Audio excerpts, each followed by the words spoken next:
Hello friends, ನಮಸ್ಕಾರ. ನಾಡು ನುಡಿ ಲೈವ್ಗೆ ಸ್ವಾಗತ. ಸ್ನೇಹಿತರೆ, ನೀವೇನಾದ್ರೂ ದೊಡ್ಡ ಮೊತ್ತದ ಹಣದ ವಹಿವಾಟನ್ನ ನಡೆಸ್ತಾ ಇದ್ದೀರಾ?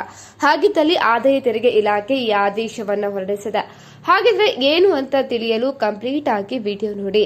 ಇತ್ತೀಚಿನ ದಿನದಲ್ಲಿ ಡಿಜಿಟಲ್ ನಿಗಮನ್ನ ಬಿಗಿಗೊಳಿಸ್ತಾ ಇದ್ದು, ನಿಮ್ಮ ಸಣ್ಣ ತಪ್ಪು ಕೂಡ ಐಟಿ ನೋಟಿಸ್ಗೆ ಕಾರಣ ಆಗಬಹುದು. ಹಾಗಿದ್ರೆ ಯಾವುದಕ್ಕೆಲ್ಲ? ಮೊದಲನೇದಾಗಿ, ಉಳಿತಾಯ ಖಾತೆಯಲ್ಲಿ ಒಂದು ಹಣಕಾಸು ವರ್ಷದಲ್ಲಿ 10 ಲಕ್ಷ ರೂಪಾಯಿಗಿಂತ ಹೆಚ್ಚಿನ ನಗದನ್ನ ಜಮೆ ಮಾಡಿದ್ರೆ ಬ್ಯಾಂಕ್ ಈ ಮಾಹಿತಿಯನ್ನು ಐಟಿ ಇಲಾಖೆಗೆ ನೀಡುತ್ತೆ. ಅದೇ ರೀತಿ ಬ್ಯಾಂಕ್ ಎಫ್ಡಿಗಳಲ್ಲಿ 10 ಲಕ್ಷಕ್ಕಿಂತ ಹೆಚ್ಚು ಮೊತ್ತವನ್ನು ನಗದು ರೂಪದಲ್ಲಿ ಹೂಡಿಕೆ ಮಾಡುವುದು ಕೂಡ ನೋಟಿಸ್ಗೆ ಕರೆ ನೀಡಿದಂತಾಗುತ್ತದೆ. ಇನ್ನು 30 ಲಕ್ಷ ರೂಪಾಯಿ ಅಥವಾ ಅದಕ್ಕಿಂತ ಹೆಚ್ಚಿನ ಮೌಲ್ಯದ ಆಸ್ತಿಯನ್ನು ಖರೀದಿ ಮಾಡುವಾಗ ಅಥವಾ ಮಾರಾಟವನ್ನ ಮಾಡುವಾಗ ನೋಂದಣಿ ಇಲಾಖೆ ಐಟಿ ಇಲಾಖೆಗೆ ವರದಿಯನ್ನ ಸಲ್ಲಿಸುತ್ತೆ. ನೀವು 1 ಲಕ್ಷಕ್ಕಿಂತ ಹೆಚ್ಚಿನ ಮೊತ್ತದ ಕ್ರೆಡಿಟ್ ಕಾರ್ಡ್ ಬಿಲ್ ಅನ್ನ ನಗದು ರೂಪದಲ್ಲಿ ಪಾವತಿ ಮಾಡಿದ್ರೆ ಅಥವಾ ವರ್ಷಕ್ಕೆ 10 ಲಕ್ಷಕ್ಕಿಂತ ಹೆಚ್ಚಿನ ಬಿಲ್ ಅನ್ನ ಪಾವತಿಸಿದರೆ ತನಿಖೆಗೆ ಕೂಡ ಎದುರಾಗಬಹುದಾಗಿದೆ.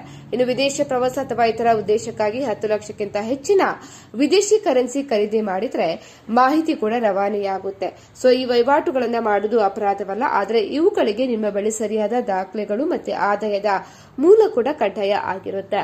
ಸ್ನೇಹಿತರೆ, ಮಾಹಿತಿ ಇಷ್ಟ ಆದಲ್ಲಿ ವಿಡಿಯೋಗೊಂದು ಲೈಕ್ ಅನ್ನು ಕೊಡಿ. ಅದೇ ರೀತಿ ಮತ್ತಷ್ಟು ಅಪ್ಡೇಟ್ಗಾಗಿ ನಮ್ಮ ಚಾನೆಲ್ ಅನ್ನ ಸಬ್ಸ್ಕ್ರೈಬ್ ಮಾಡ್ಕೊಳ್ಳಿ.